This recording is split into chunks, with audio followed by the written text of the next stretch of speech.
The Bob Murphy Show, episode 111.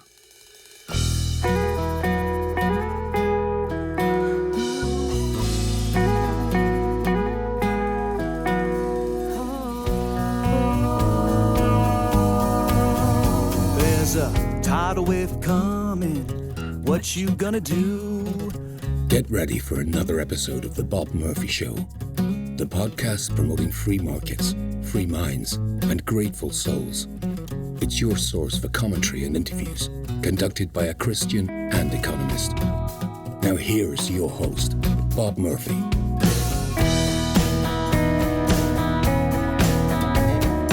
Hey everyone, welcome to another episode of The Bob Murphy Show. We have now finally caught up to my earlier discussions. You may recall back in episode 106, where I talked about how intelligent design would eventually become the public choice school to the natural sciences, that back then I was anticipating my interview with Winston Ewert. Well, the future has now become the present, and you are listening to my interview with Winston Ewert. So let me first read Winston's official bio here. Winston Ewert is a software engineer and intelligent design researcher. He received his Bachelor of Science degree in computer science from Trinity Western University, a master's degree from Baylor University in computer science, and a PhD from Baylor University in electrical and computer engineering. He specializes in computer simulations of evolution, specified complexity, information theory, and the common design of genomes. He's published in several places, and it ends with, but most importantly, he is his nieces and nephews' favorite uncle. Now, I should be clear, I have not independently verified the claims in this bio, so just take that for what it's worth.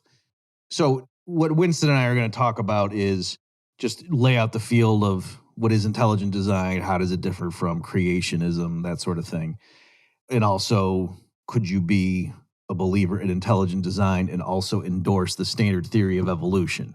So that's actually a nuanced issue, and make sure whatever else you take away from this stuff, assuming you're listening to these episodes at all, that's the single most important thing I want you to realize, that it is not the case that anybody who believes in ID or the intelligent design hypothesis disputes the types of things that biologists are going to point to and say, there's incontrovertible evidence. A lot of that is just talking past each other.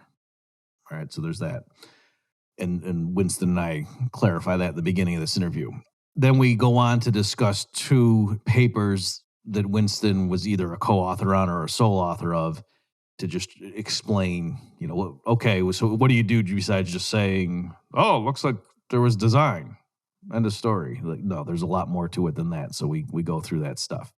What I want to do, though, in the remainder of this introduction is give a little bit of background on William Dembski and the so-called no free lunch theorems that he uses in service of his aim to put forward the design inference.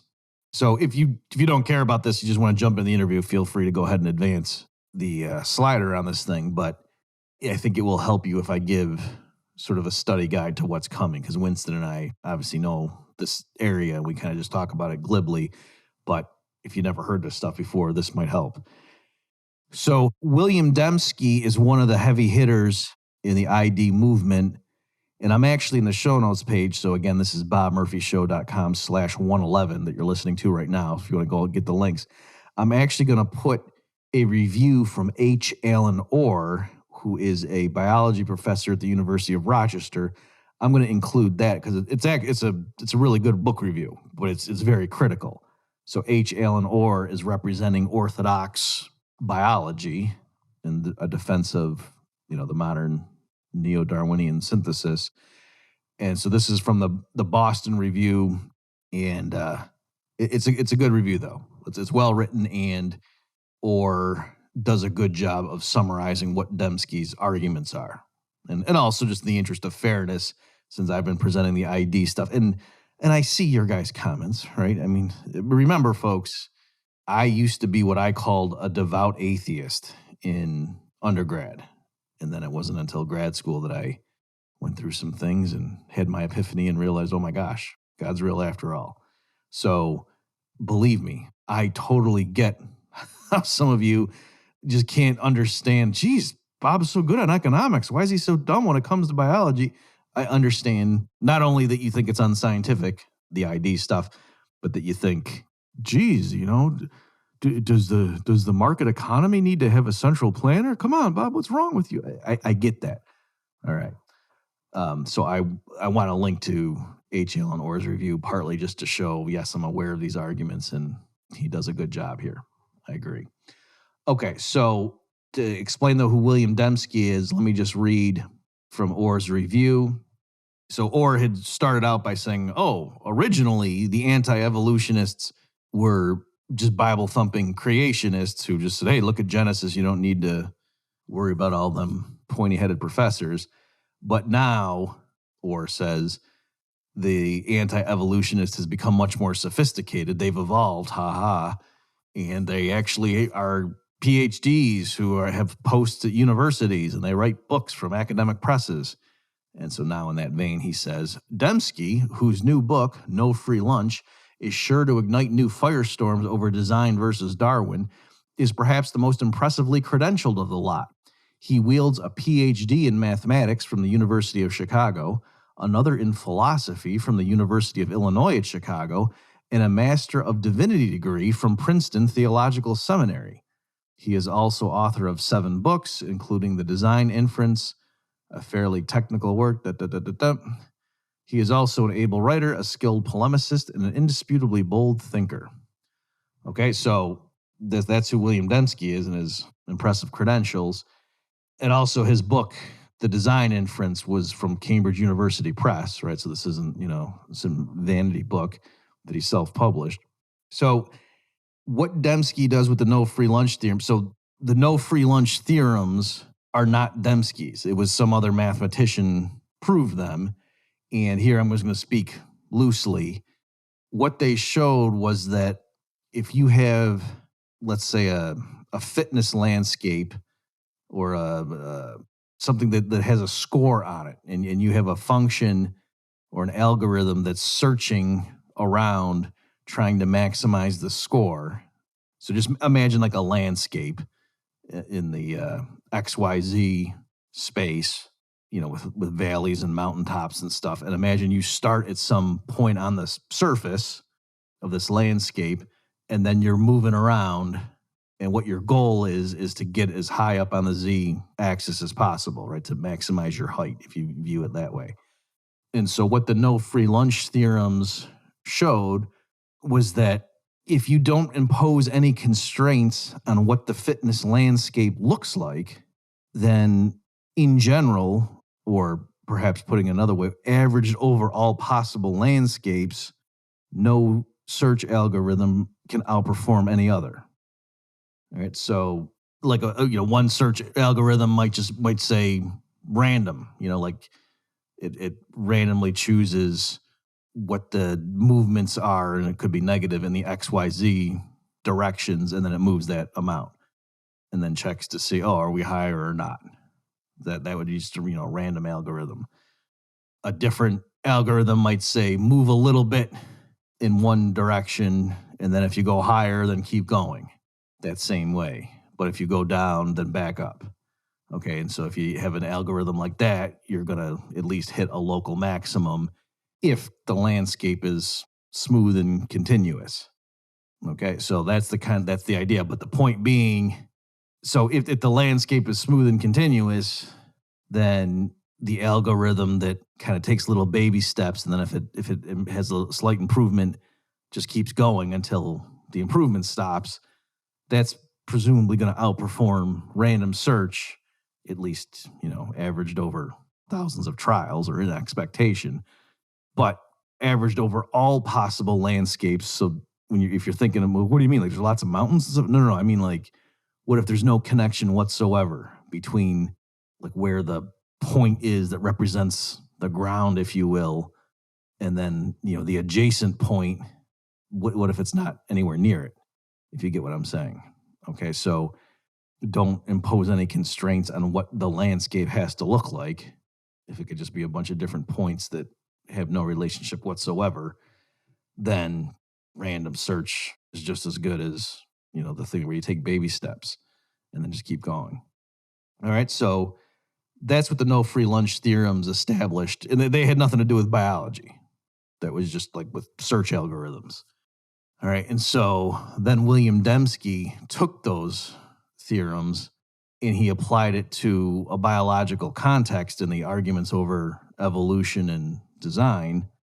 And his point was this. So again, I'm paraphrasing. What Dembski argued was he said, okay, in the standard debates over this stuff, the proponent of design, the person who looks at the incredibly complex structures, even just in a cell, let alone, a large organism, you couldn't just explain that by mere mutations. It would be too improbable, right? To just say, oh yeah, there was a bunch of mutations that happened and that's how this thing came to be the way it was. And so the objection to that, or the response to that from the standard, Darwinian biologist, is to say, no, you idiot, it's not just random chance, it's random chance acted upon by natural selection. So yeah, there's random mutations over time and then they accumulate because of natural selection. And so Dembski was saying, okay, so we can formally model that as a search algorithm.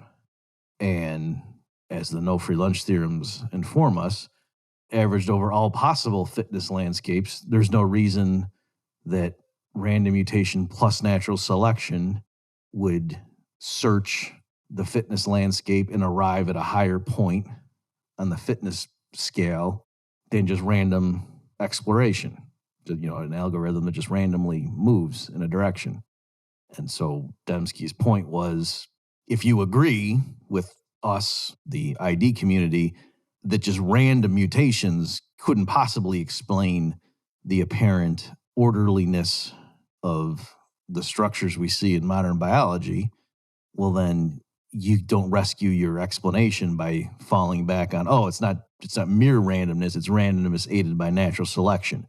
That it's only if the fitness landscape is of a certain kind or has certain constraints on it that what you were saying would make sense. Because in general, a priori, if we didn't already know anything about it, you wouldn't have expected random mutation plus natural selection to outperform just random searching the fitness landscape. All right. So that's the idea. So that's what he's talking about. If you want to see more of that, again, the review by H. Alan Orr is actually fine. He does a good job of summarizing what the argument is.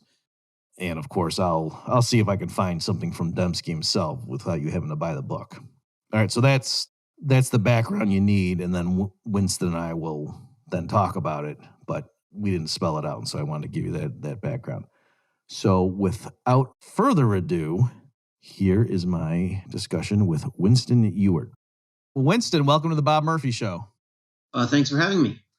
So why don't we let you introduce yourself briefly to the listener, just to sort of lay a foundation as to, we're going to be talking about intelligent design theory, or ID.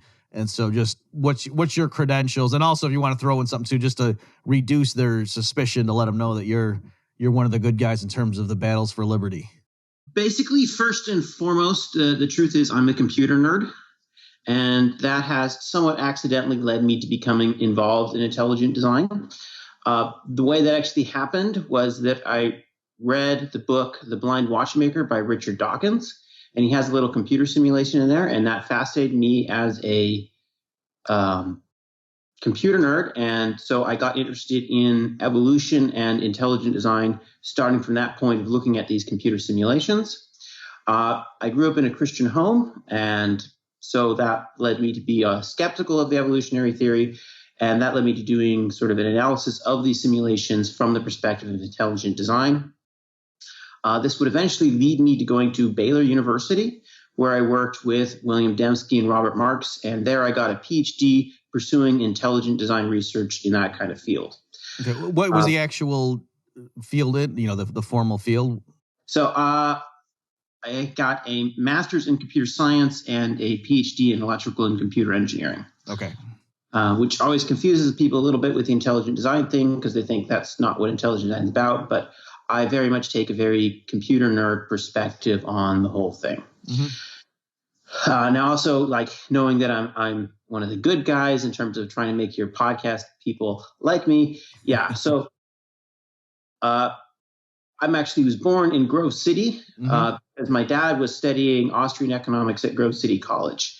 So I have, basically from birth a history of being on the side of free markets and Austrian economics and all of that, and learned a lot of that from my dad growing up, and am still very much of that persuasion today. Okay, great. All right, so let's jump right into the good stuff here. So intelligent design theory, or for one thing, do people just refer to it as ID, or is that like 2005? Because I know back when I was looking at it, people were calling it ID, but do they just say the whole phrase now, or is it just still ID? I've not thought about that. Certainly people do use the acronym sometimes. Okay. I know you just see it as zeros and ones, but I mean, people who use it. Yeah. Exactly. I can't tell. Okay. So I think for the average person who, they're like, yeah, well, that's like creationism, right? And so for one thing, let's formally define the distinctions between those various similar terms. And then we'll go into, okay, is that a distinction without a difference? But for right now, just strictly speaking by the definition, what's intelligent design? How is that different from biblical creationism? Right. So I would say creation science. I guess that's the thing too. Is creationism and creation science, are those different things? I'm not even sure what the answer is on that one. Yeah. So this can be a bit of a complicated field, and no two people will probably define the terms quite the same way. So the way I would say it is intelligent design is saying that there is an intelligent design to the universe, and that's a very broad category. It might be sort of like saying that you're in favor of free market economics. There's a lot of things that fall into there. You've got Austrians in Chicago, and probably even Donald Trump would think of himself as being in favor of free market economics. So there's a wide variety within that, but intelligent design is the big tent that incorporates all of those things. And that's somewhat distinct perhaps from the intelligent design movement, which is sort of a principled decision to say, firstly, we're not going to fight over the things we disagree on. Everyone within the intelligent design big tent says we're going to focus where we agree on the design in the universe and in life, and not over these secondary issues like universal common ancestry or the age of the earth and that sort of thing. And that we're going to focus strictly on the scientific arguments and not do things like appeal to what the Bible says. Okay, so let's see here. Whereas creationism means, does that, so yeah, go ahead. Like, for example. So what is creationism then? Yeah. So creationism typically is sort of a Bible-based belief. People read the Bible, in particular the early chapters of Genesis, and it seems to be making some historical claims about what happened at the beginning of the universe or the world. And they argue from that is what actually happened. Okay, so anybody, tell me so anybody who's a creationist also is an intelligent design theorist or believer in intelligent design, but not necessarily vice versa? Yeah, that would be more or less correct. Okay, and strictly speaking, we're going to get folks, don't worry, into the really good stuff, but I just want to make sure we set the lanes up properly here or whatever. Strictly speaking, an intelligent design theorist, especially if they think the designer is God, thinks God ultimately created everything, but is the term creationism more narrowly reserved for people who believe in like the 6-day creation of the Genesis account? Okay. So there are people who call themselves like old Earth creationists who don't think 6-day creation. And so they are not. Now they are still sort of operating on, the Bible says this, they just have a somewhat different interpretation. Okay. Like maybe it's a bit meta, or, maybe they call it a day, but if before the sun existed, what's a day, that kind of stuff. That kind of stuff. Yeah, so okay. that would still be creationists. A lot of people in the intelligent design movement don't like the term creationism, and they react negatively to it because they associate it with, not making scientific arguments, but making a sort of religious argument and appealing to the text. And they want to say, no, we believe this because the science is there, as opposed to we believe this because some text says so. Now, can I push you on that one? Is it so much that they're saying this is why we believe it, or is it they're more saying let's not give our critics the idea that you have to reject science and just trust in blind faith. You get what I'm saying? In other words, this depends which particular intelligent design person you're talking about. Some of them are, completely happy to say, I'm a creationist. So I would actually fall in that category. I would be happy to say I'm a creationist. Right. I'm a Bible-believing Christian. I believe the Bible says this. But I want to also be fair. Like, I don't think I can defend every aspect of the biblical account as being, yeah, science shows us clearly this is true. I think it is true, and I think that the science clearly shows us at least that the universe and life is designed. But I want to be clear what I think I can support scientifically and what I think, okay, no, I'm here. I appeal to natural revelation, not natural revelation, special revelation, to say other things about the world. And okay. So a couple other terms here just to get the territory down. Evolution is a broad term. I think it's more useful perhaps to narrowly focus on the hypothesis of common descent, just to say what it is. In other words, like, because evolution is kind of a broad term like climate change. Like even, Donald Trump and Rush Limbaugh agreed that the climate changes, but when someone calls them so same thing with evolution. I mean, there's a vacuous sense in which who could deny that things evolve over time? But so is it perhaps, the narrower claim of the theory of common descent, is that what's more of in contention? Like, is that a better way of sharpening what the dispute is? I think there are really three issues that tend to get conflated together. Okay. The first being the age of the universe, particularly for Christians, that's a big issue over interpretations of Genesis. The second issue being universal common ancestry, the idea that all life forms ultimately descend from, in theory, it's, at least traditionally, it's like a single cell. Today, life's more complicated, and they suggest maybe that's not quite the correct thing. But the basic idea, everything is genetically related back through the descent process. The third issue is Darwinian mechanisms, that everything we see around us was produced by natural selection and random mutation. Okay. And so those are really the three big issues, I think. Some people tend to conflate them and call them all evolutionists. You have to be really careful what particular thing you're going to argue about. Or even with the more sloppy treatment, is some people will call that science versus non-science, right? Like the one guy, I forget the guy's name now, but he titled his book "Science on Trial," when it was like, no, people arguing against the theory of common descent or something. You know what I mean? Like he was saying, if you're against the orthodox interpretation of neo-Darwinism, then you're against science, when no, the people were making scientific Anyway, I'm getting far afield here. Okay, so let's see. So logically, there could exist someone who, because of the scientific, or maybe, and when we say scientific, we can include arguments from computer science, and that's why your work is so interesting, is that you're bringing in concepts and techniques from computer science. But strictly speaking, in principle, there could exist someone who believes, looking at cells on Earth nowadays, and says, just using my reason and what we know about how the world works and physics and chemistry, blah, blah, blah, now information theory, the idea that these things just emerge because of random mutation operated on by natural selection over a billion of years, that seems incredibly implausible. I think there was an intelligence involved in this, designing the structure of these cells that we see all around us in life, but yet that person could be an agnostic theologically, right? And maybe think aliens did it or something. That's theoretically possible, right? So, certainly there are people who do make alien arguments. They don't typically seem to associate with the intelligent design movement as such. I think they're scared of us being too religious or something. Right. That's probably the issue. And certainly there are some people who are, in fact, agnostic, who are involved in the intelligent design community. I knew one person who, they were very pro-intelligent design, but they were also a Jesus mythicist. What does that mean?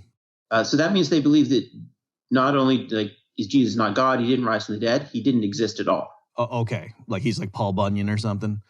Yes. Okay. Or I don't know, I'm gonna get some angry emails from people saying, no, Bunyan's real. Okay, so all right, so it's, even though in principle, I'm just like staking out the territory. So even though in principle that's possible, just like it Mises you or whatever, we often try to make sure the kids understand the distinction between libertarian political philosophy and Austrian economics.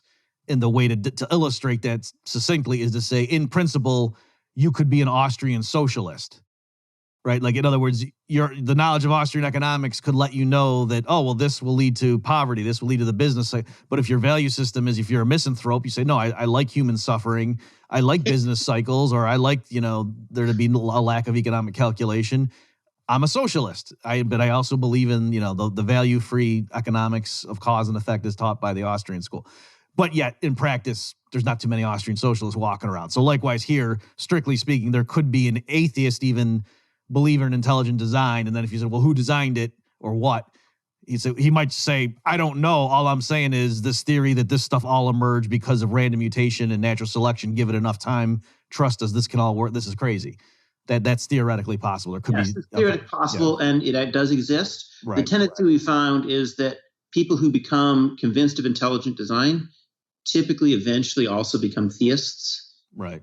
Because, you can theoretically hold to other combinations, but it's not very plausible. So people tend to eventually become theists if they've accepted intelligence. Yeah. And by the way, let me just mention, sometimes this trips people up. They think it's just pushing the problem back one step. The idea would be, if you were an atheist, for example, who thought, no, life on Earth, I can't say it arose the standard way. You could think aliens intelligently designed the cells on Earth, even though the aliens, if you looked at their cells, you would say, oh, now these cells are pretty simplistic, and I could see how step by step they evolved over time. So on their planet, there's no intelligence needed, right? So that's like, theoretically, you could have that position. So you're not. It's difficult to imagine if life is designed that life, there could be a life that wasn't designed, given how the difficulty of the problems that would have to be solved. But in principle, someone could say, I don't think so. And they could theoretically believe that. Okay. Now, one more distinction. So am I right in thinking, for example, Michael Behe is one of the pioneers in this movement, right? One of the heavy hitters. And he came up with the idea of irreducible complexity. And what was it, the bacterial flagellum? Was that his go-to originally?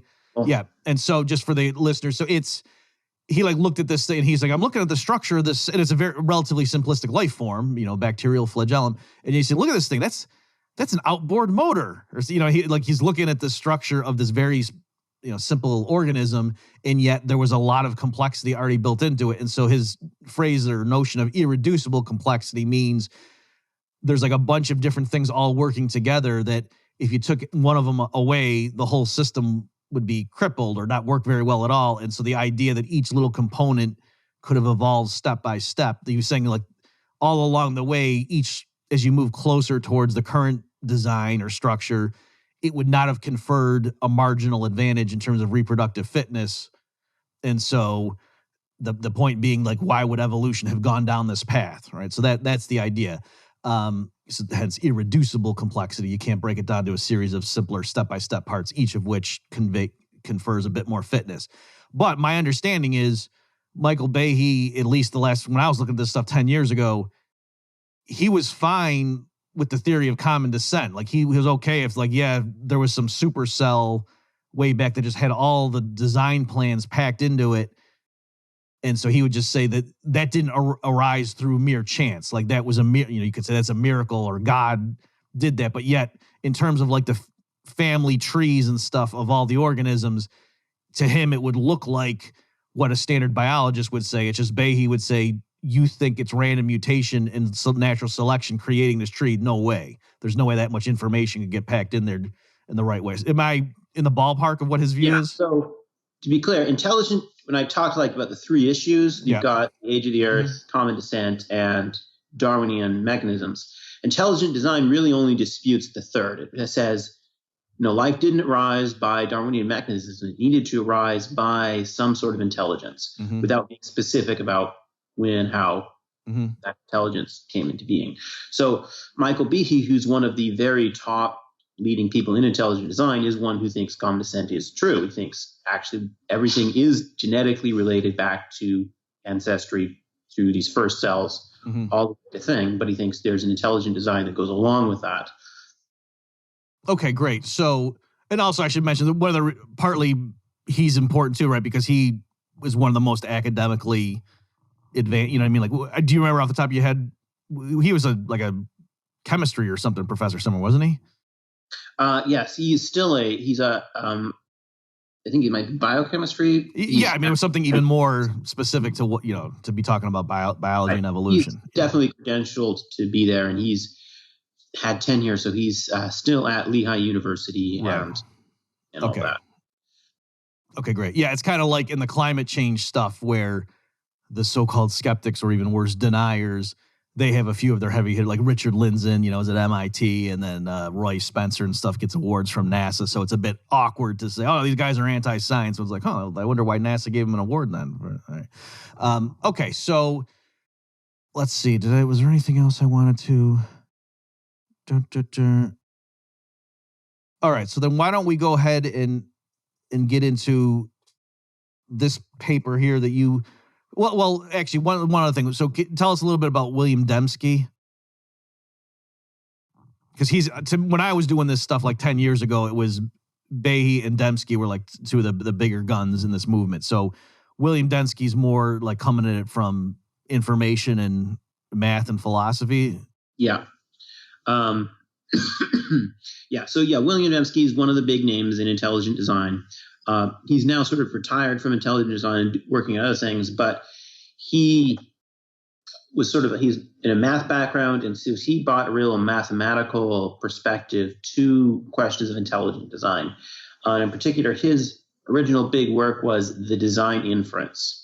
And his question was basically, how do we infer design? How do we conclude that something is designed?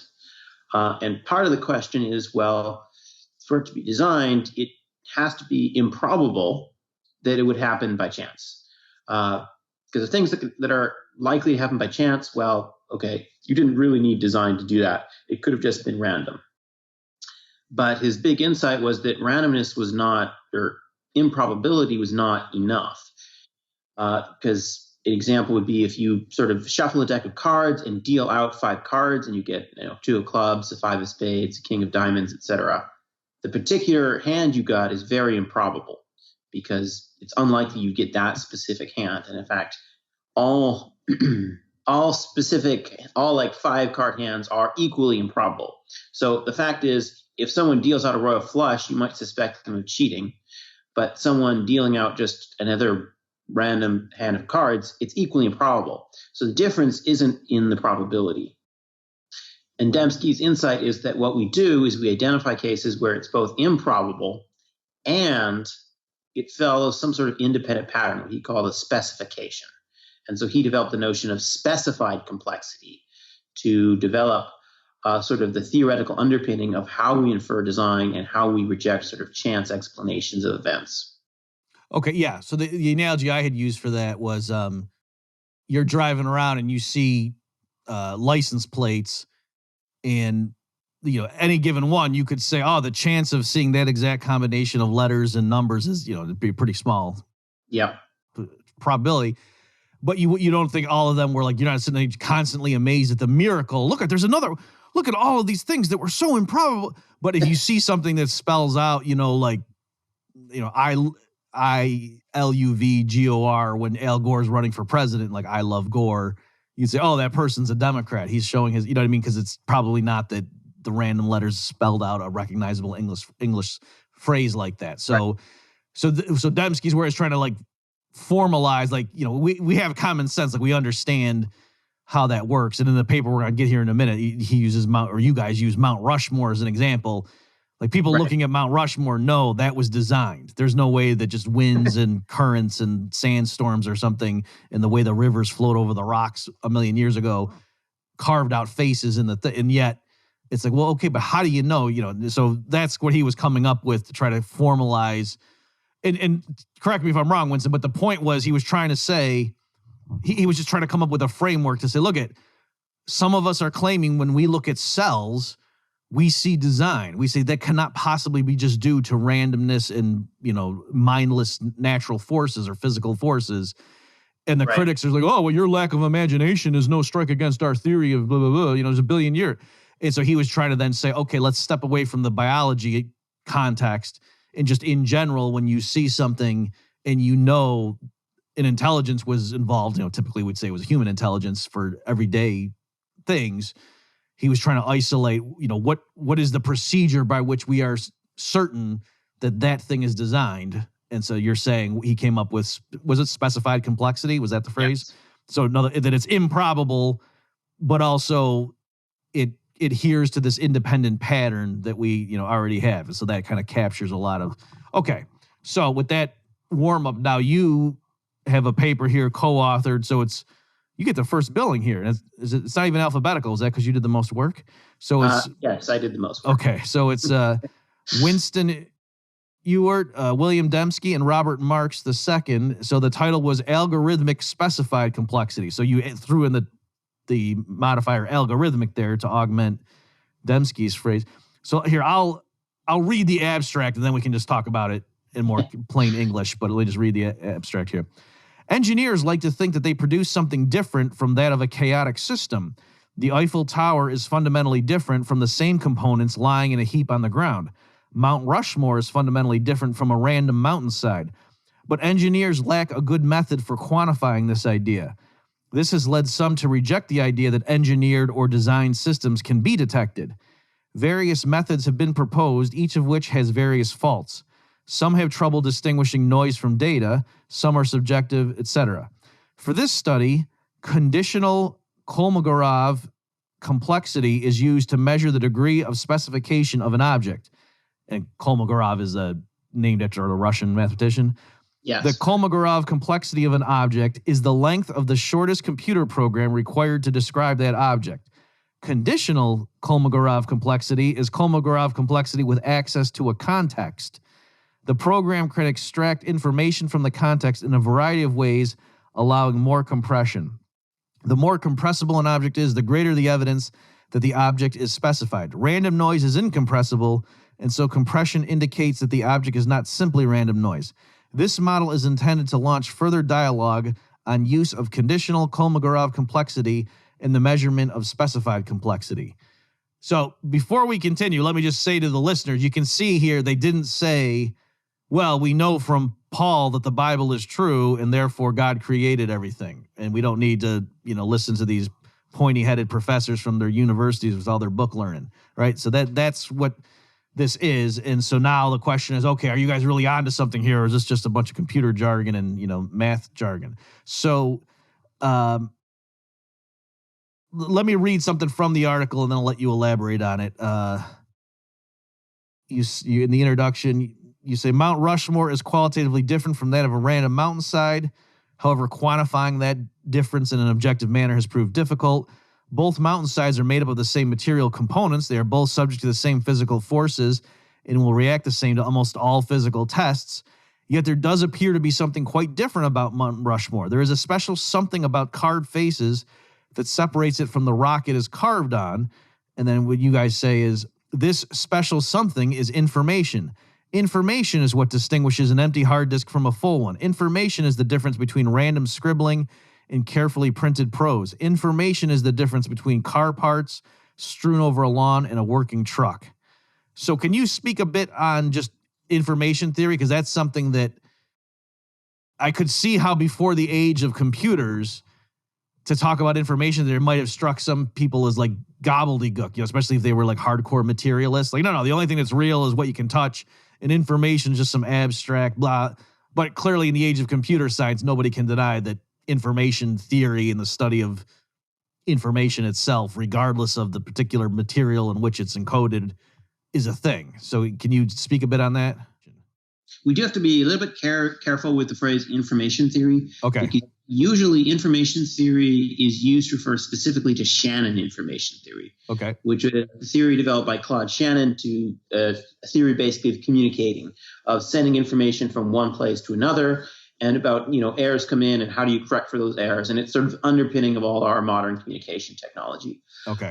But Shannon information doesn't really try to quite capture what the everyday understanding of information is, because it's basically just based on how much it deviates from sort of a random noise signal. Okay. All right. So how then can you, let's see, I know it's tricky, the trade-off between getting too specific or not. So I don't know. Is there a way you can explain this to a layperson? I mean, because some of the examples you used were pretty good. I don't know if that would be a way to do it. Maybe just big picture. Can you say what you're doing? What are you trying to do in this paper, I guess? Yeah. Basically, the algorithmic specified complexity is the same idea as Dembski's specified complexity, except done as if a computer scientist did it instead of a mathematician.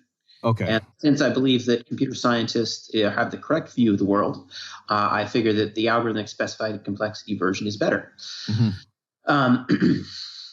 Now, if you heard the abstract, you heard Bob say something about the length of the smallest computer program, and your eyes probably glazed over and you thought, why am I listening to this podcast?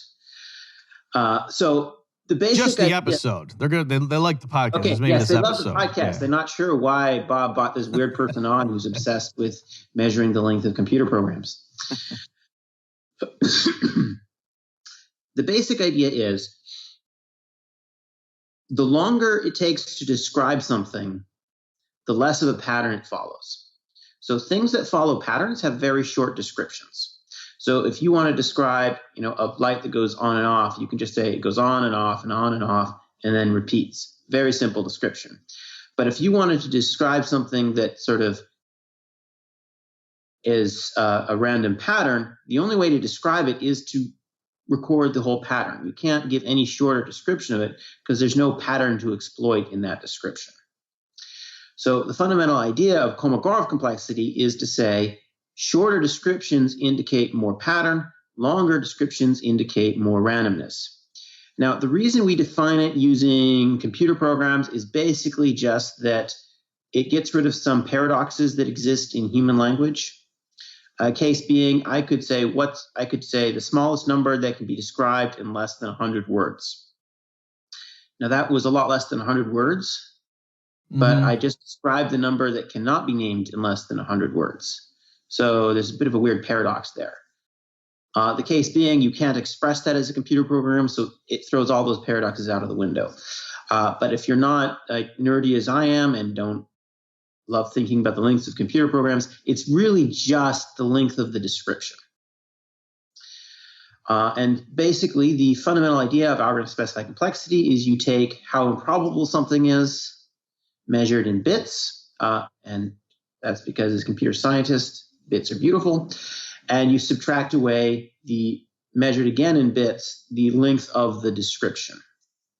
And the idea is the higher that number is, it means that you had a improbable event with a short description, and that's what indicates that something, in fact, has specified complexity, that it's not just the appearance of random. Whereas if it's small, that either indicates it was highly probable or it doesn't really have any pattern, and that indicates that it's probably the outcome of a random event. Mm-hmm. Okay. Is there a way you can, so the other thing that you got going on here is you're saying like if there's access to a certain type of context, and then you guys go through an example using like the Oxford, like with letters being arranged, then if it had the context of the Oxford English Dictionary, are you able to give the intuition behind that? So the basic thing there is when you just look at the length of patterns, that does very nicely for things that are like repeating patterns and such like that. But if you look at something like English text, whether it's the Gettysburg Address, U.S. Constitution, whatever document you have, it's not so easy to see that there's some simple description that you can give there. But what we say is, well, the reason that is because you really only recognize that as information because you already know something. In this case, you already know the English language. And so it only really conveys information to you because you have that context. On the other hand, if you go and you read, say, Arabic, for me, when I see Arabic, it looks kind of like someone was scribbling. I'm sure that's not what's going on, but I lack the context to understand Arabic. And it would actually be extremely difficult for me to describe Arabic writing I'd seen because I can't do letters, right? If I describe English, if I had seen some English text, I could easily say, this is what it said. I could give you the letters because I recognize letters and I can record them. The same is not true if I were reading Arabic. So the idea is your ability to detect information actually depends on which context you have. Okay. And so then, again, there just to the connection of, if what we're trying to do is say, how, when you look at something, how can you tell that there was, there's information contained in it or an intelligence arranged this thing in this way? It depends on your context as the observer, right? That's like you say, you looking at a bunch of scribbles, you might just have thought, no, that's, the wind blew the pencil or something or the crayon and it just made those marks on there. But someone who can read Arabic would look at that and like, no, that wasn't the wind because this actually is like a shopping list or whatever, or this is a poem. Okay. So then another illustration you give here is what I like about your paper is you define the concept kind of in broad terms and then you apply it in a bunch of contexts that have nothing to do with biology to sort of warm the reader up to say, okay, that's how this thing works. It's not just a bunch of gobbledygook. Like, okay. And then another one you give is applying it to, playing 5-card poker. And so you're showing that there's a sense in which the complexity, so of all the different types of hands, going from, nothing significant all the way up to a royal flush, that the complexity measure is the same, but the frequencies obviously of a royal flush is much lower. And so then the algorithmic specified complexity scores the way, intuitively you would think that the royal flush gets the highest score, a straight flush, a bit lower and so on. And then just, there's nothing that you would win in terms of a poker hand. It gets a score of 0. So I'm going to ask you to explain if you can give any intuition behind that. But the point being, you're showing that this definition you've adopted or this technique for evaluating things gives the sensible answer where we kind of know what the answer is supposed to be. So when it comes to playing cards, your objective measurement technique or the way to assign a score gives the highest score on the algorithmic specified complexity to a royal flush in a hand that's, garbage gets nothing. Even though if you just measured and said for each possible hand, what's the probability of getting that exact hand, it would always be the same. It'd be a really low number. Right. We show, by taking into account both factors, we actually get sensible results. And that shows, hey, we seem to be onto something. This does actually seem to work. Okay, great. So then, all right, you guys have done all this stuff. And then now what's the payoff here? And you apply it to folding proteins. So can you, first of all, what does that mean? Folding proteins. What the heck is that? Just now my dog has decided he needs to move. Okay, sure. All right.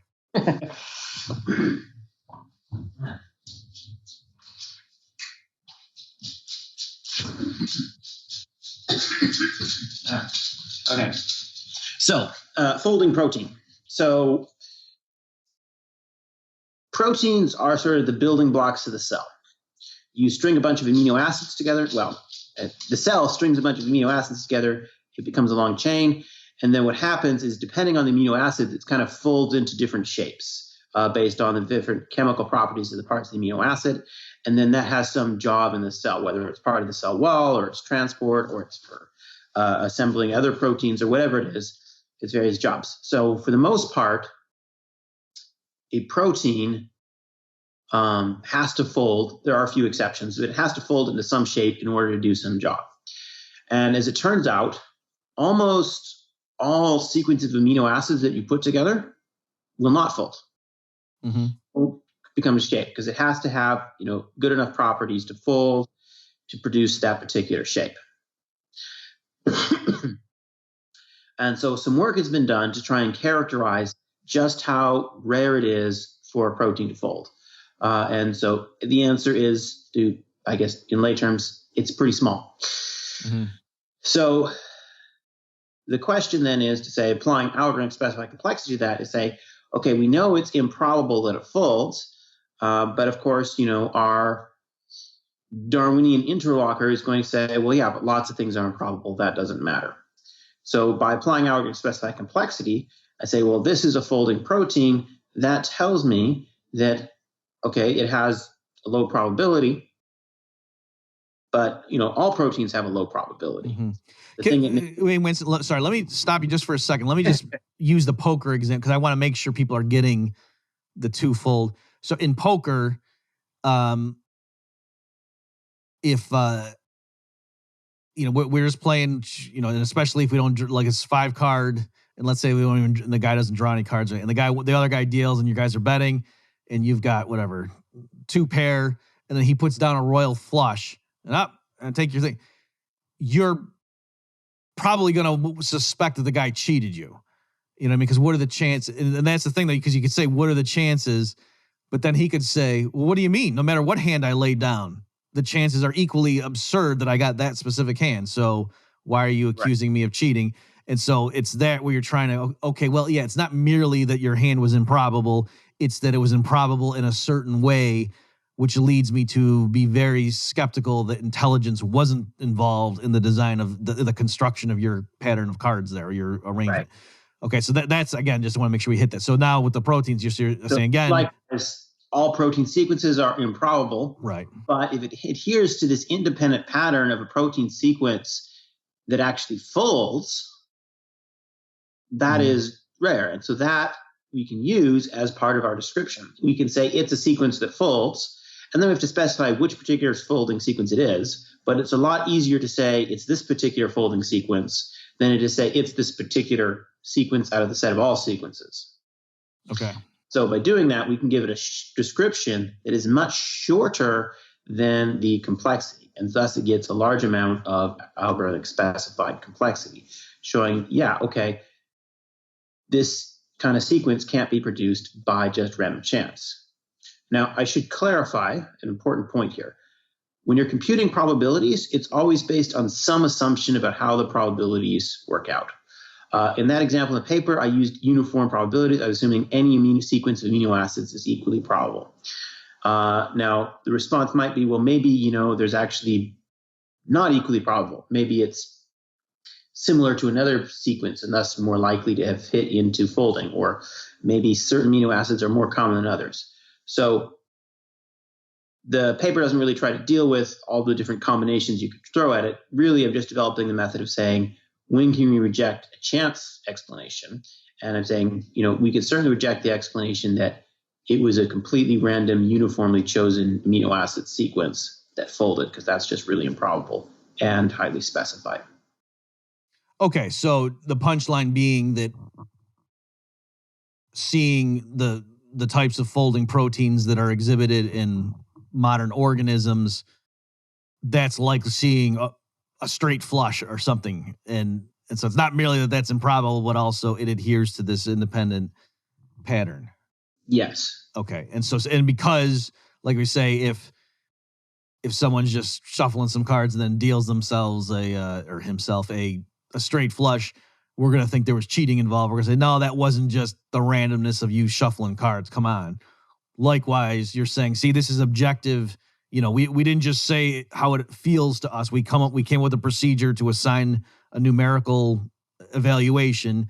We've done it in these other contexts that have nothing to do with Darwin. And, you can see how it works over there. Now we're doing it in folding proteins. And look at these things are getting high scores. So if you thought this method, this algorithm we had designed in these other contexts is a decent measurement, if you will, or thing to detect intelligence or design, well, then it's also this detector's going off when we pointed at folding proteins. Is that basically the idea? That's the basic idea. Okay. So I suppose then, so out of curiosity, this has been published, or this is still a working paper? This is published a number of years back. So is it in this Engineering in the Ultimate? Is that what this is? Yeah. Or is that something? Okay. So go ahead. Proceedings from a conference I presented at. Okay, great. All right. Has anybody who doesn't believe in ID responded to this? So I've not gotten really direct responses to it because it sort of follows in the tradition of Dembski's work. Uh-huh. A lot of criticism was directed at Dembski's work. A lot of it is tempted to misrepresent what Dembski was saying. In particular, the most common accusation is that Dembski's work was always computing the probabilities uniformly, assuming every possibility is equally likely. But the essence of Darwinian evolution says, well, no, not every probability is equally likely. We've got natural selection kind of shifting the probabilities in such a way. Mm-hmm. Dembski's work and my work in that paper really don't try to argue what the probabilities are. They're trying to argue, if we have low probability, this is how we get from that to concluding design, or at least rejecting Darwinian evolution. Mm. And so it's a more, the word escaped me. It's not, right, it by itself doesn't really show that the Darwinian story is false. It assumes we have some other way, whether we're appealing to irreducible complexity or some other argument to show it's improbable. And then we see, then we apply the specification to say improbability plus specification equals this didn't evolve. We infer the right explanation is probably that it was designed. Okay. Why don't we then at least this is probably a good time right now because the last big chunk, I want to jump into your dependency graph of life. And that's kind of a whole bunch of other, that's almost like a new module, if you will. So let's, folks, you'll see the joke there in a second. So why don't we maybe focus here a bit? Cause I do want to try to entertain, I'm sure there's some listeners who they follow what you're saying and they say, okay, yeah, I can see how this isn't just pure gobbledygook and you guys are trying to, be fair and, not invoke your supernatural revelation or whatever, or say that the reason we aren't listening is because we're all just a bunch of unrepentant sinners. But when it comes to this, they could say, I guess that's the single biggest objection the pushback I've seen against Dembski is to say they're overlooking the fact that, it's not just random, it's randomness plus natural selection. And over billions of years, that's kind of what refines it. And so, like with the poker hand, they might say something like, if someone just from a fresh deck shuffles and deals out a straight flush, but if instead, the cards somehow got filtered through this machine that, like there was a big vat that was blowing cards around, and if for some reason there were various tubes and things that only certain, only hearts could only go into one, like whatever. There was some kind of filter that only let in red versus black. Well, then that right there would explain why you're much more likely now to see flushes. And then if there was something that for some reason made it so that cards that were closer together in number tended to go left versus right. And then that would explain. So if you had a bunch of those different filters and pipes, then when all was said and done, it wouldn't be surprising at the end of that thing if a royal flush popped out, or it'd be much less surprising. And yet, so that's kind of even as I'm sitting here trying to come up with what they would say, I think I could see the obvious response is, well, that would be kind of a big coincidence if the pipes were designed in that way, wouldn't it? So anyway, Can you comment on that? Like, is that sort of how these debates proceed?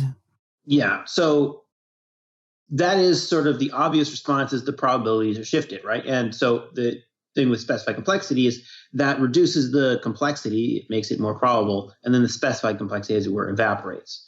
Because specified complexity itself isn't really trying to ask how probable something is. Mm-hmm.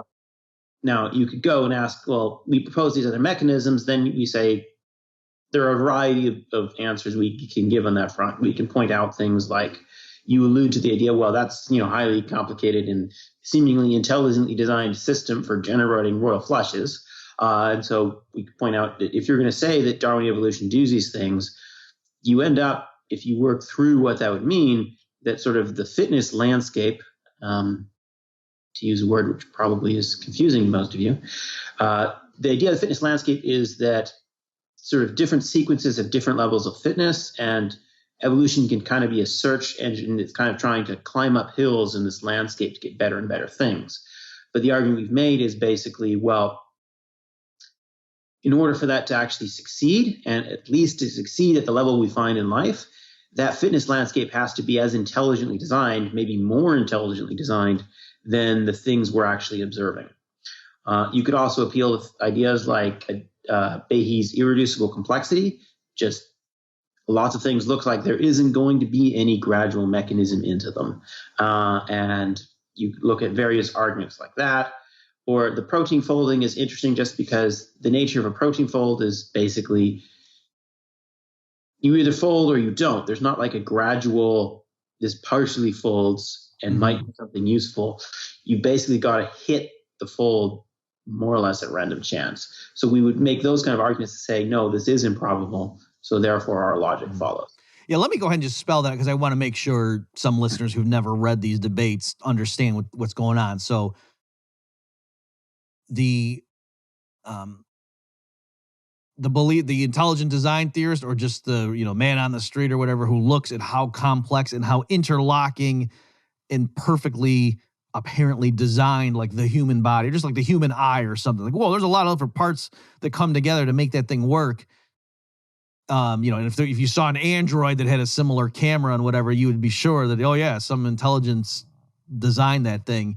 But yet the standard biologist response, armed with Darwin's theory and the way it's been augmented and supplemented over time, is to say, no, it's that you could start with real simple creature organisms, and then there's a random mutation. Most of the random mutations are harmful. The thing dies soon without but once in a great while, there's a random mutation that actually makes the organism more fit given the landscape in which it operates.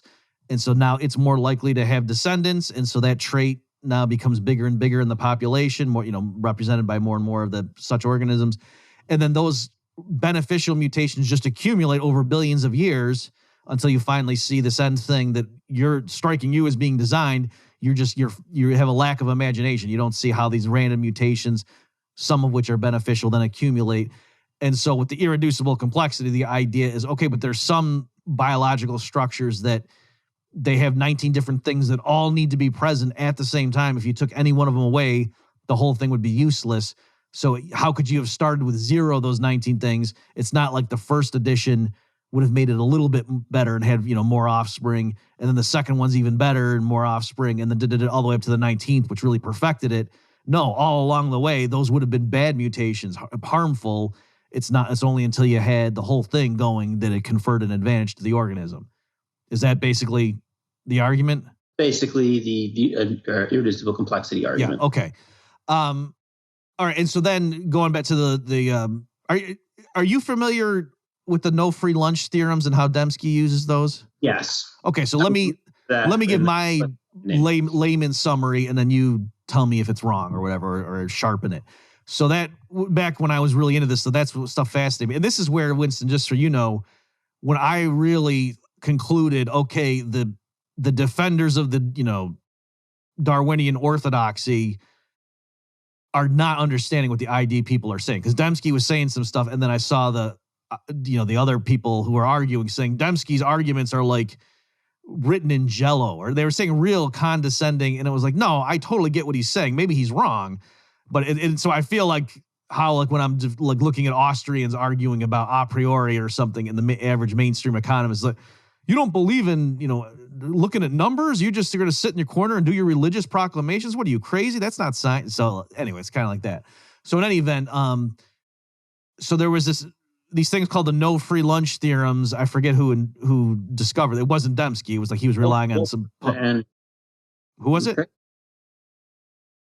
Forget one of the guys' name is David Wolpert. I'm forgetting his co-author's Okay, name. And so the idea was, like, if you have so let's say you have a landscape. So just imagine, folks, like a surface, like, and picture it like in a computer too, because that's where all this stuff is.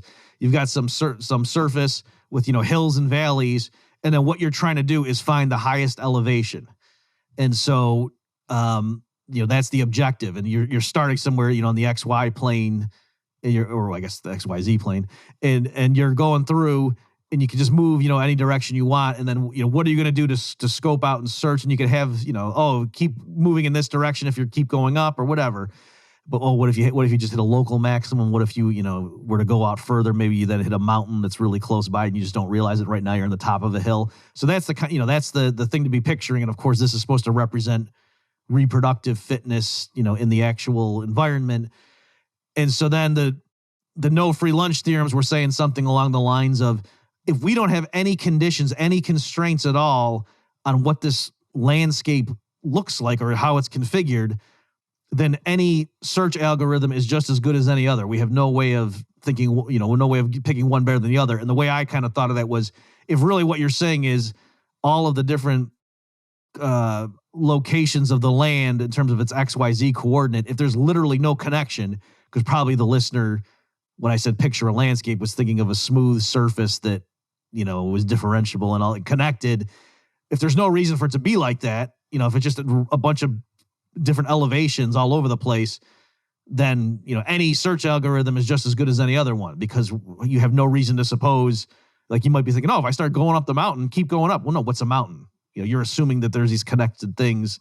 We're throwing all that out. Don't assume the laws of physics hold in this thing. All right. So given that, then Dembski was trying to use those results and to say, if you're basically trying to argue that, the way these organisms end up so apparently complexly designed nowadays, it's because they relied on billions of years of evolving in this fitness landscape, and that's how they ended up like this. He's saying, in a sense, well, then the fitness landscape must have been constructed or arranged in such a way as to yield that outcome. And in general, why would we suppose that? And so it's almost like you're just pushing taking the rabbit out of the cells and putting it back into the landscape. And, it's kind of amazing then. It's very improbable that the landscape was such that organisms evolving in this environment ended up, having apparent outboard motors on the bacterial flagellum, where your eye is so intricately designed. And okay, I'll stop there. Is that close? Yeah. So just perhaps to clarify the history here, I went to work with Dembski and Marx just at the time they were first publishing on the no free lunch stuff. Okay. So if you actually look at some of the later papers associated with it, you'll find my name as a co-author there. Oh, okay, great. So I worked more on perhaps the more practical end of it, where I looked at like various computer models. People come up and they said, hey, this model shows evolution works. And I go and I show, well, let's look at how they designed their fitness landscape to make it work. But yeah, I thought your description there was pretty good. Essentially, yeah, it comes down to, okay, yeah, you can say Darwinian evolution is operating, but if we look at it, that actually doesn't do anything. The whole work, as it were, is done by you've got a fitness landscape that actually facilitates reaching your goal. Where did that fitness landscape come from? And so it really just moves the question back a step of, okay, what's your explanation for why the fitness landscape is amenable to Darwinian evolution? Right. And my analogy to illustrate just that point is always like we send our spaceship out and it sees, it's flying by some moon or whatever from Jupiter, and it looks down and the rocks are arranged that say ship crashed, help. Like that's how the rocks are arranged, and they're like, whoa, what? Clearly they're going to not just say, oh, that's just, random, because we know no humans have ever been out here before. That's impossible. They're going to think, maybe they're going to think there's time travel or wormholes, who knows what, aliens, but they're certainly not going to look at that and say, that's just random chance. And then, like I say, if they went down and investigated and somebody said, oh, wait a minute, you know what? No, it's not that an intelligence placed these rocks in this pattern to send a message to people above, because you can see there's grooves here in the mountain. And so really the wind must have just blown a rock. And then once it fell in this groove, it came and rested just so. And the grooves in the rock or the mountainside are, arranged such that just through gravity and, regular forces of sedimentation and blah, blah, blah, these rocks would come to fall in this pattern. And so if somebody said that, clearly that wouldn't be explaining the mystery. That would just be changing where the mystery is located. Say, okay, fine. Maybe someone didn't physically pick up the rocks and place them down to spell out this message, but whoever carved out those grooves in the mountain did it intentionally and, with a design in mind. Right. It probably makes the mystery bigger because it's a way bigger deal to explain this Rube Goldberg contraption to build the message than it would have been just to have the message in the first place. So is that a decent analogy for what is going on here? Is that you guys are saying, okay, sure, if you want to just attribute it to random mutations and then natural selection works on it, still, why is the environment in this pattern or this way to yield these things coming out of the other end? Yes. Okay. Has anybody, to your knowledge, who's defending the orthodox treatment, do they fully get what you're saying? They see the subtlety there and they say, right, okay. And our response is, because I never saw someone who got that point. The best response I've gotten out of people is, it just is. Okay, sort of like that's an empty question. Why are we here? I don't know, but this is the universe we're in. And like we're multiplying entities. Yeah, why don't we deal with that? Do you have so someone could say with Occam's razor or whatever, like, yeah, the universe is the way it is, and I don't know, maybe any universe we were in looking around, we'd say, what the heck? This is crazy. Who knows? I don't know. How can I say? But we're here right now, and you're inventing this God thing. Why don't we just deal with what we have and see if we can explain it without invoking God? I'm happy for you to see if we can explain it without invoking God, but you're going to have to demonstrate it's a better explanation. But the one metaphor I've heard that I think is pretty good there is if you imagine someone is they're lined up in front of a firing squad, and then the firing squad shoots, but they're still alive at the end, and so their response is, "Wow, something really incredible must have just happened." But then someone else comes along and says, "Well, not really, because if you had died, you wouldn't be alive here to see it. So it's just the fact that you happen to be in this place that this happened. Therefore, there's not really any need for an explanation." But something's clearly goofy with that. The fact that it seems improbable still demands an explanation. Yeah, okay, I like that. So again, just in case people missed it, what Winston's doing is he's showing why the conventional sort of agnostic, I don't want to say materialist, because I'm sure many of them, they have philosophy of mind and stuff, but the people who say, yeah, you guys can pontificate about why it's so improbable that we're here. What are the chances of life emerging on Earth? And look at it, the moon has to be there to be knocking out asteroids and all these improbable things. And the charge on an electron has to be in a very certain range or else cells wouldn't be able to exist and blah, blah, blah. That's kind of all goofy because we're here. Let's just deal with it. If those things hadn't come together like that, we wouldn't be alive and we wouldn't be sitting here talking about it. So that's the way some, orthodox scientists who reject ID or just to think it's, unscientific and we're not going to deal with it. That's the way they kind of solve this problem of, stop navel gazing, stop looking around and being in awe at the improbability of the universe's design and its ability to support life. Because if it weren't that way, we wouldn't be here pontificating.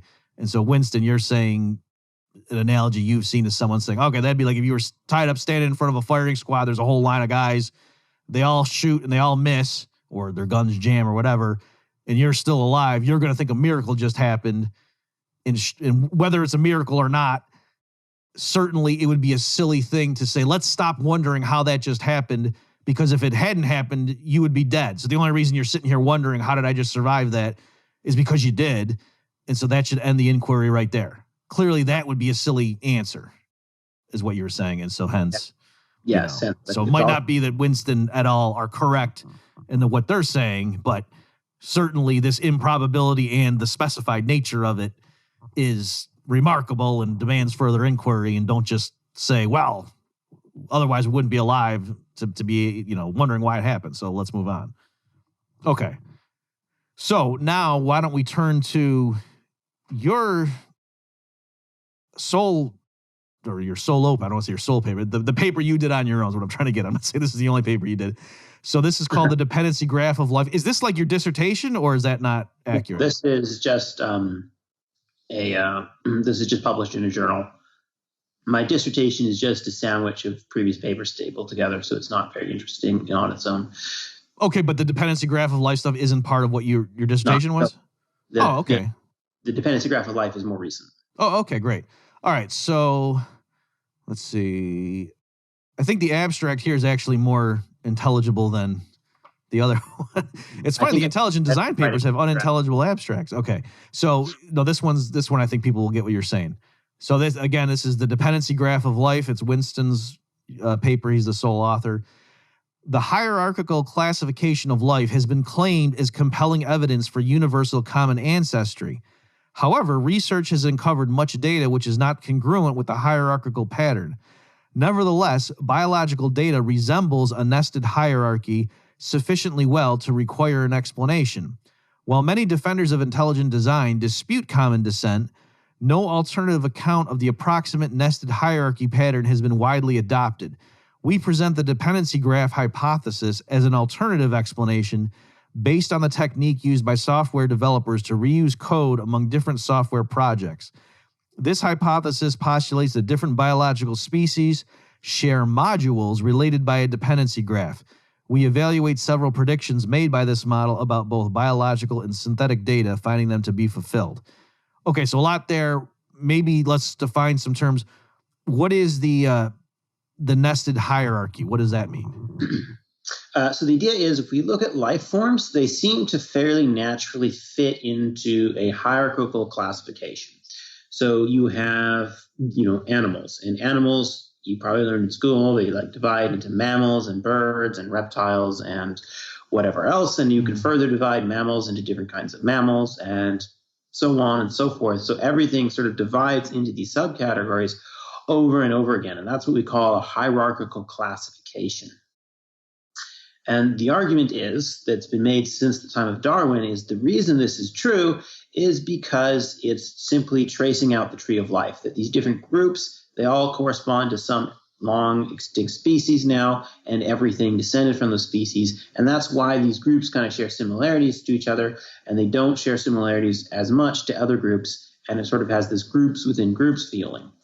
And the argument is made, basically going back to Darwin, is this theory explains this, and no other explanation has ever been put forward for why this is the case. Okay, let me stop you there. So even before Darwin came along, biologists, they might not have had the exact modern taxonomy, but do you know the history? Like, did they have kingdoms and phyla and all that stuff? Yeah. Was that? So I believe that the modern system of classification goes back to somebody named Linnaeus, and he's pre-Darwin. Okay.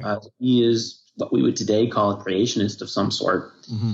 And he was the one who really came up with a hierarchical classification system that we have today. Incidentally, that's why I think it's such a cheap and false debating tactic when defenders of the orthodox will say stuff like, oh, biology rests on Darwinism. You took that away, it would all collapse. I was like, well, no, biology existed before Darwin. There was medicine and, anyway. Okay, so they were... let me put it to you this way. Couldn't somebody say, well, what are you talking about? There's the Dewey Decimal System. I can arrange books in a hierarchical, I could, and arrange economists in a hierarchical path. There's the Austrian school, there's this, there's that, there's the followers of von Bawerk. So what do you mean that life seems to fit this nested hierarchy? Can't we do that with anything? Right.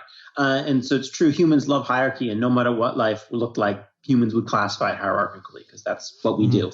The argument is that it fits a hierarchy too well for it to be random chance. So typically what they do, and they try to defend this, they say, well, let's imagine that every species is completely independent, and if there were just sort of similarities were randomly distributed, and say, does it fit a hierarchy better than that? And they say basically various tests they've done, it fits a hierarchy better than if it were just random data. Whereas they think, if you were to just take books and try to classify them in the way they figure, it probably wouldn't fit a hierarchy nearly so well. They don't tend to do a very good job of this particular argument, in my view, simply because what you think you would do is you would say, well, let's compare how well biology fits a hierarchy to how well books or economists or mixed drinks or whatever it is fit a hierarchy. Mm-hmm. But, I've never seen them actually do this. They always go for, let's compare it to, if everything were completely random. And it's true, if you sort of randomly distributed similarities and differences between living things, they would not fit a hierarchy at all. You could still fit them in a hierarchy, but there'd be lots of things that don't fit really well. And so life fits better than that, but it's not clear that it actually fits better enough compared to books or other things. So let me ask you, so when you say fits is the idea that, what it means to fit the hierarchy is that there's some trait that is shared by everybody from this point below in the hierarchy, and that's the way you can get to smaller and smaller nested things within it? Is that the idea? There'd be a few ways to try and quantify the similarity. A simple thing would be just, if we count up the number of traits shared by a group, it increases as we're going down more and more, whereas it'd be difficult to do that if you were classifying books, perhaps, to find a trait that everybody in this so this fascinates me, and I hope this makes sense and isn't obnoxious, but I'm trying to really get, why couldn't I say, okay, I'm going to classify books, and first of all, I'm going to separate them by color. There's the what is it, Roy G, what is it, 7 of the colors in the spec, the main colors. So that's the 7 kingdoms. I'll call the 7 colors. So all red books go in the red kingdom and da-da-da-da. And then books that are, printed in English. And then I'll do it by language. And then I'll do it by da-da-da-da-da-da. Sure. And so I'll go through. So I could certainly do a nested hierarchy there, but is the issue that, oh, wait a minute though, Bob, there's books in English among all of your kingdoms.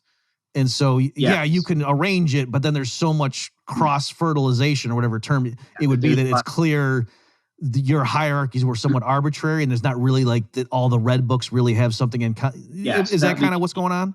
That would be the idea.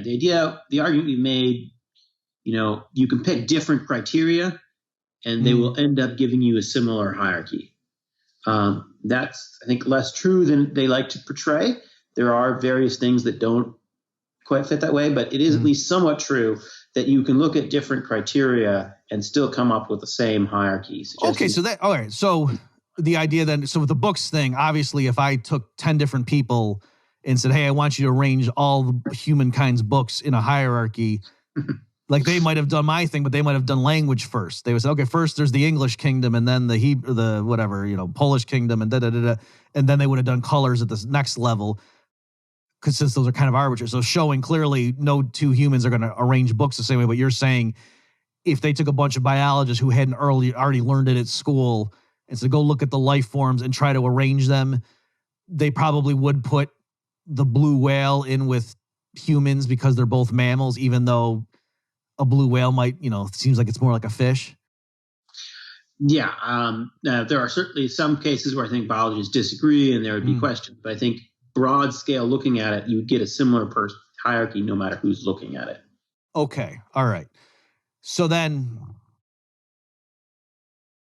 what you're doing in this paper is you're saying, okay, there are some, so yeah, given that there's this decent approximation of a nested hierarchy, although it's not perfect, and then the standard biologists have ways of talking about, well, convergent evolution, or, how to explain that. Kind of like my analogy with the books, that even if you did it my way with the first by color, then by language, there actually would be a lot of blue books that also have English as well as red books that have English. And so the English would be shared. So that looks like it wasn't just back in the day, all red books went one way and then they subsequently developed English that you'd realize, so likewise too, there's certain things that, this is a mammal and this is something else over here that's not a mammal. And yet they both have this particular feature about them. And so, or maybe another way to put it is not the case that when you try to come up with rules about, well, what's true of all mammals, you might lay it down and then we realize, except that one counterexample, but we still say that's a mammal. Or, although there's another thing that's not a mammal that does that too. And so to explain that, they have different mechanisms to explain. Things you can invoke to try and explain that. Okay. And so you're saying though that, so people who, like ID theorists who have rejected common descent, it's a bit tricky for them to explain, okay, well then, I guess they just say, oh, well, God made it that way. And that obviously seems like a cop-out too. And so you're coming up with a more rigorous way to explain what's going on here. And then you also think your way does double duty. Your thing explains it better, but it also explains, if your theory is true as to what really was going on, it also, as an offshoot, would explain why someone looking at it from the Darwinian nested hierarchy thing that would be better than chance. Yes. Whereas if all you're doing is say, well, God just made it that way, that kind of leads you to wonder, well, why did God design it to make it look like it was common descent, even though there wasn't? Is that so? You've come up with a way of. Yes. That's okay. All right. So I'll stop, and then why don't you take over with as much detail as you think. Much detail as I think your listeners, the reader can handle. You optimize in terms of the detail versus understandability to the layperson. Right. So basically, my philosophy of life is there's no problem that can't be solved by a proper application of computer science to it. Mm-hmm. So what I did is I looked at how computer programmers reuse code between different projects. We have a joke in our world that in order to be a good computer programmer, you need to be lazy, impatient, and arrogant. In particular, the idea of laziness is that you should never write code that you can just reuse from somewhere else. And so, if you need your program to download a file off the internet, you would have to be crazy to, from scratch, write all the code necessary to do that. You're going to go find someone who's already written that code and plop it into your program. Mm-hmm. So what we do is we call these sort of units of codes modules. There are a few other terms, but we'll stick to modules here, where there's a collection of code and it has some purpose, whether that's download a file from the internet, compute trigonometric function, whatever you might have, and you put those modules into your program, and then you sort of package those all up to produce your final product. And basically that's how all software development today is done. You collect your modules together, combining all the functionality you create with functionality other people have already created or maybe you previously created, and that produces your final idea. And so the first fundamental theory is that if common design is true, and let me clarify what common design means, it's sort of a play on common descent. Mm-hmm. So common descent says the similarities and differences of living things are due to being descended by a family tree. According to common design, the similarities and differences are due to having a common designer. There's a single or maybe potentially a team of designers working together, and that's why there's similarities, not because of common descent. So under my model of common design, different species have similarities because they share modules, that they have these reuse of code modules the same way a programmer would. Mm-hmm. And lots of people have had that basic insight, right? It's perhaps fairly obvious if you're thinking about it from the perspective of common design that the designer would have reused elements of code in different things. So yeah, we're not going to expect every time that God needed, a particular protein to carry oxygen in your blood, he designed a new one from scratch. That would be weird. He's going to reuse the one across different species of animals. Mm-hmm. The insight I had was that in the computer world, these modules actually have relationships with each other we call dependencies, which says you can't just use modules in any combination you want, but one module will actually depend on another module. So if you have, for example, I mentioned the module that downloads a web page, that's going to depend on another module which knows how to make general connections over the internet. And so it's going to build on that module to provide additional functionality. Or an example I sometimes use, I talk about, if you're building a house and you want to put, a kitchen in your house, you could imagine there being a kitchen module.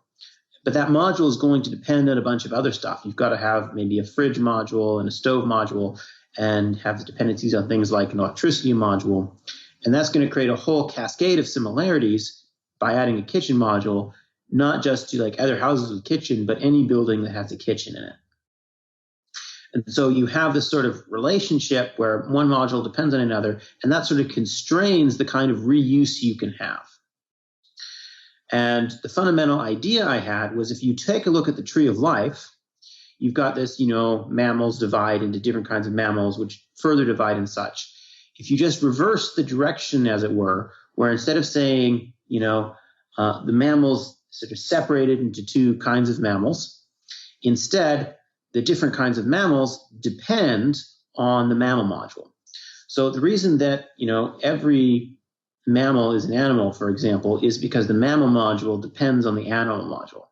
And every animal is eukaryote because the animal module depends on the eukaryote module. And so you have these dependency relationships. So what happens is the whole tree of life becomes a dependency relation between these different modules. Now, the fundamental thing we expect then is that we wouldn't just have modules that correspond to our taxonomic category. We would have other modules that correspond to other things. So maybe there's a marine mammal module that is shared between the various species we know of marine mammals, which are not under the Darwinian account actually related to each other. They're actually, I think there's 3 different families of marine mammals which are supposed to have separately transitioned to the sea.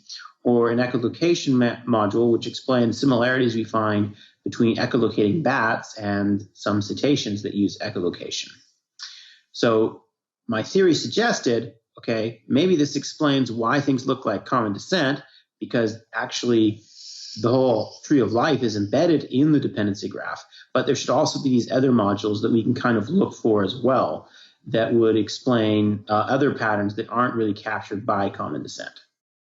Okay, so let me stop you there. So you're taking something that's straightforward from computer science, where you're looking at two different programs, and some of them, use different modules and whatever, and you can map the programs that way, and you're applying that to biological organisms, and then you're saying it's you're guarding against. You're not merely just giving a different interpretation to the same thing, because technically the dependency graph applied to life forms is not identical to what biologists would say, although it's similar.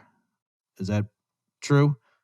Yes, it goes beyond that and adds other modules besides what you would find just by translating the tree of life into a dependency graph. Okay, so again, it's not merely that you're looking at the same thing and doing the same hierarchy and just you're giving a different philosophical spin to it. You are coming up with, and like echolocation is a good one. So if in the standard Darwinian account, the fact that bats have echolocation and those other, I missed, what are the other things? Cetaceans, dolphins. Okay. And it's not that they have a recent common ancestor. That's not right. That had echolocation and they quit. It's that they independently, natural selection took them down, and it happened upon echolocation through independent routes. That's the only way they can explain it. Yes. Whereas your technique would just say, oh yeah, there's the echolocation module, and they both used it. Yes. Okay. So you do that, and then so what? You can do it with your modules, and they do it their way. Who cares? Or not who cares, but is there a way you can? We'll get to the who cares in a minute, but there's a way you independently can assess whether yours is like a better fit. Right. So it wasn't enough just to come up with an idea of how to explain it. I wanted to say, can I actually test this to see, is this actually a better fit to the explanation than the current the standard Darwinian account? And so to evaluate this, I used what's called Bayesian model selection. And I would love to go into detail on the math of it because I'm a math nerd, but I'm pretty sure that's not a good idea here. But at least do enough to show, like, the qualitatively. So someone could say, oh, you could just add a million modules, because I like how it like penalized you for additional complexity. Yes. So the basic idea of this is we could evaluate how well a tree fit and how well a dependency graph fit. But the problem is the dependency graph always fits better because it's more flexible. On the other hand, the tree is always going to be simpler because a tree is a simpler structure than a dependency graph. And so we have this problem of this trade-off between, do you prefer the simpler theory or the theory that fits the data better? And Bayesian model selection is a principled way to evaluate that. And it works effectively by penalizing the more complicated model. And we do this particularly we define a probability distribution over possible graphs. And what that means is we assign, for any conceivable graph that we can put there, we assign some probability that this is the graph. And what we do is, instead of just calculating the fit, we sort of calculate what is the fit if we were to just pick a graph at random. And we sort of average that over all the probabilities of all the graphs. And that tells us how well it fits to sort of a random graph. And that lets it so that we are and in effect, that penalizes the graph by how complex it is. So we can't just postulate a really complex graph that fits really well, because that would be highly penalized. So it has to trade off being a better enough fit that it doesn't make it so complicated that it doesn't make sense anymore. Unfortunately, this is a well-developed idea that is used of Bayesian model selection to do this in a principled way. Okay, so again, because it would almost be cheating. Like, yeah, of course, you have more flexibility. You can say the echolocation module, whereas the standard tree of life that they use in biology would have to, force them into the different nested hierarchies and whatever. So you can explain things better, but then by adding a bunch of modules, you're getting penalized in a sense for adding more and more modules. And so given the scoring mechanism so that it's not cheating, I think the listener can guess where this is going. It turns out that your model wins. My model wins. My model wins handily across. I tested against 9 different gene databases see whether the distribution of gene families in different species works. And basically, by at least 10,000 bits, my model wins. And that's a logarithmic. So each bit is a doubling. And so, like, typically you do something like you say, 10 bits would be really decisive when you do this sort of thing. So getting 10,000 bits very decisively, it fit the dependency graph way, way better than it fit the tree of life. Mm-hmm. And so just to be clear, I mean, for details, the interested listeners can go to your paper, of course. But so to be clear, it's you could have been wrong. In other words, it could have turned out against you. You went and looked at actual genetic information. It's not just that you are doing this philosophically or something. Like, you really did go and I set really this did thing in. analyze the data from a lot of different databases to try and evaluate that. Mm-hmm. Okay. I should caveat. Yep. Obviously, I have to make a lot of assumptions in doing anything like this, and I assume a fairly simple model of common descent. So one of the things you could complain is, oh, well, if you put a more complicated model of common descent with horizontal gene transfer and da-da-da-da-da, this is really, I'm just introducing the idea to the world, and so I don't pretend I've totally proven that my model's correct. But at least the initial test, it shows quite a lot of promise. Yep. Let's see here. There was something else I wanted to...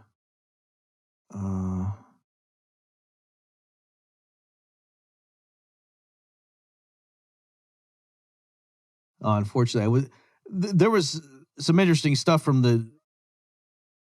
Yeah, so this guy Doolittle, you were saying here, well, Doolittle argues that the tree of life is a falsified hypothesis. He still argues that macroscopic life's fit to a hierarchy confirms evolutionary theory. So that actually sort of shocked me that then I went to look up to make sure I understood the context. But the idea being that, in a sense, the standard Darwinian accounts acknowledges that, yes, strictly speaking, the tree of life is falsified, and that's because they would say, well, because there's stuff like horizontal gene transfer and whatnot. Yeah. So they would say, if you look at bacteria, there's so much horizontal gene transfer that this sort of tree of life doesn't really make sense there. And I think that's probably also true for early life. Typically, they defend it when it comes to animals, and because they figure animals, they don't have horizontal gene transfer, at least very much, and they're just less that way. So in my study, I actually only look at animals specifically for that reason. So I'm not looking at things which have a lot of horizontal gene transfer. Let me just make sure the listeners or me too, make sure I'm understanding what's going on. So the standard thing of a tree of life and, standard evolutionary accounts, it's like looking at your genealogy, like, oh, there was my grandparents, and so you can trace it back. And so if you're thinking of it in terms of like bacteria, oh, there's, this bacterium here, and it keeps, reproducing and multiplying and has descendants down through the generations, and the genes keep making copies, and then once in a while there's a mutation, blah, blah, blah. And then there's the bacterium up here that's right next to it, and it's doing its own line. And so in the original way of thinking, the canonical way, those are completely hermetically sealed gene lines or lineages. But in reality, the bacteria are next to each other, and they might actually swap some genes at some point. And so that clearly screws up that ability to just tell this nice story of descendants from, this one ancestor. Is that the idea? Yeah. Okay. So it's well studied that bacteria swap genes and do all kinds of weird stuff. So that's why it's there. The same has not been established to be true over in more macroscopic forms of life. Okay. All right. So what would be next then in terms of, has there been any reaction from the Orthodox community to your work here on the dependency graph of life? So I got some reaction to it. There was some level of, oh, wow, the intelligent design people actually have a mathematical model. This is impressive, which was gratifying.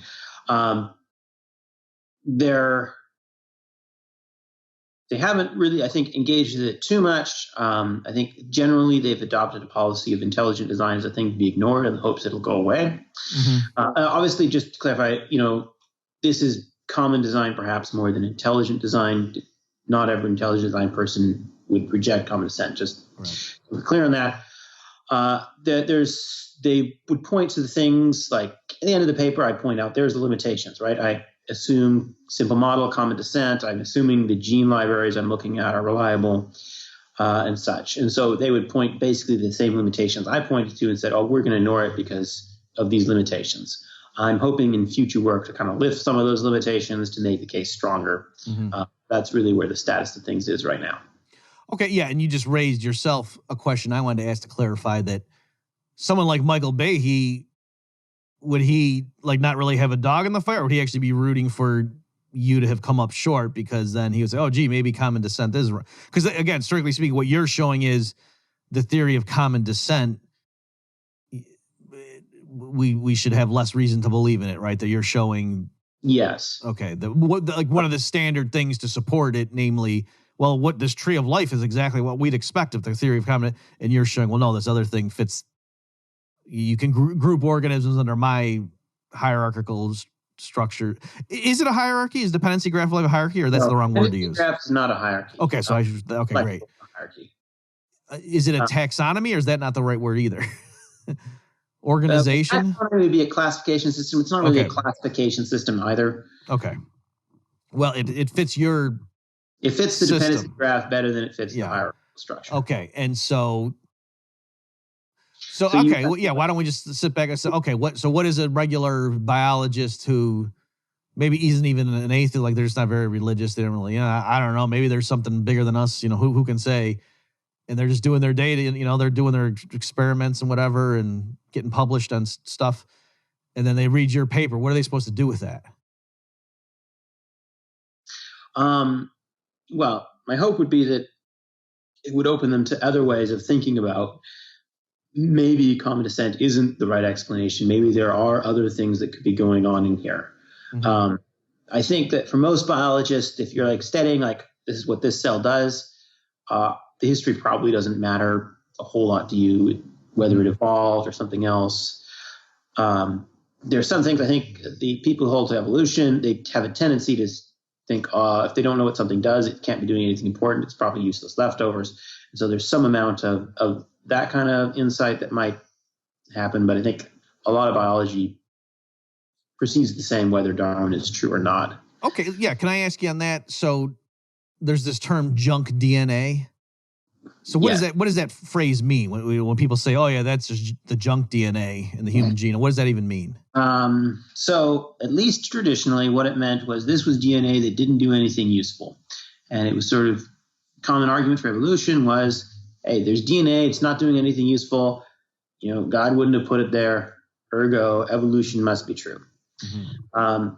The story has gotten more complicated as we've discovered that it seems less like the DNA didn't do anything and more like we didn't know what it did.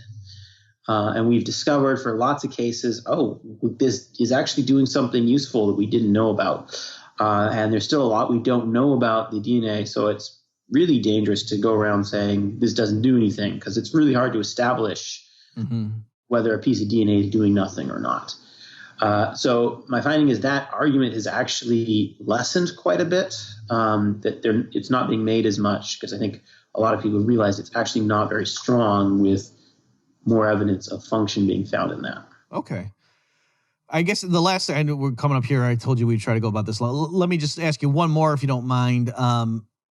What do you say? Because I know when I dabble on intelligent design, I did it earlier in the Bob Murphy show. I'll put the episode, folks. I forget off the top of my head which one it is, but when I said ID, it was poorly titled. I said ID is a scientific theory. What I meant to say, what I should have said was a common objection that says ID is unscientific is silly, or something like that. I didn't actually prove that it was scientific. I just ruled out the typical objection. But even when I did that, Winston, I've had Bible-believing Christians sort of lecture me like, Bob, this is a fool's errand. You know why it's true. It's because you believe in Genesis, and why are you spinning your wheels? These people aren't going to believe you, that kind of thing. So what, I'm wondering, Winston, do you ever get pushback like that from other Christians, like wondering why are you wasting your talent doing this, proving what you already know is to be true through more reliable methods, namely reading the Bible? I don't think I have actually gotten. Oh, okay. Well, good, because I've gotten pushback. Yeah. Although, I mean, honestly, I do it because I find the questions interesting more than anything else. But yeah, the people I've interacted with have generally been from the Christian side, very positive. Like, oh, it's cool that you do that. Mm-hmm. Okay. So again, just to sum up, then it's, although you do believe in a God and who created things because of your religious upbringing, nonetheless, you do think, look, you can just use purely rational, empirical arguments to demonstrate that, at the very least, the standard hypothesis that random mutation acted upon by blind natural selection with no intelligence involved, that's really not a very good explanation for the life forms we see around us. Is that a fair? Absolutely, I think. No matter what your worldview, you should look at this evidence and think, no, this Darwinian account is basically silly, and intelligence is the best explanation. Okay, and then again, one last clarification. That need not mean all organisms had completely different. Let me ask you that then. So, in your mind, if we turn the clock back, where did all these things? Like, do you think there were 16,000 different origins of life then, if we actually just go back and look in time, or do you is it the 6-day account? Or I don't want to put you in an uncomfortable spot if this is something, because just to give more, because like at Behe, I think he's thinking, oh yeah, there was this cell that emerged from the primordial soup, but God must have been really involved in having that happen, and then it proceeded. So superficially, it looked like, oh yeah, common descent, blah blah blah, but Behe would see, an orchestration, a designer behind the scenes, as it were. So I'm just wondering, like, do you even think of it like are you imagining when you're saying it's not common descent? Right. What does that mean? Yeah. So as I mentioned earlier, I do consider myself a creationist. I do believe that God created different forms of life and that those have continued on to the present. I don't think common descent I think it's very hard to think that's compatible with what Genesis indicates happened. I also think that scientifically, it's probably not the best explanation. Okay. All right, great. So you would push it further and say it's not merely you think there's evidence of intelligent design. Your specific work showing quantitatively it's not merely that there's an intelligence involved, but that the actual theory of common descent at least doesn't fit your assessment of the data would say that's probably not what's going on.